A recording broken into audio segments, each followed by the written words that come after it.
I think the future of Aquaria is really about connecting people with the marine life. I think the opportunities for Hawke's Bay are enormous.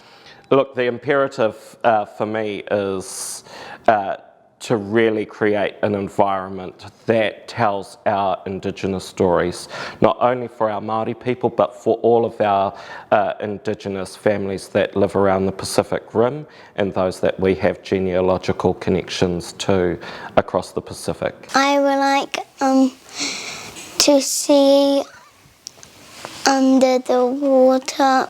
Do something that hasn't been done before.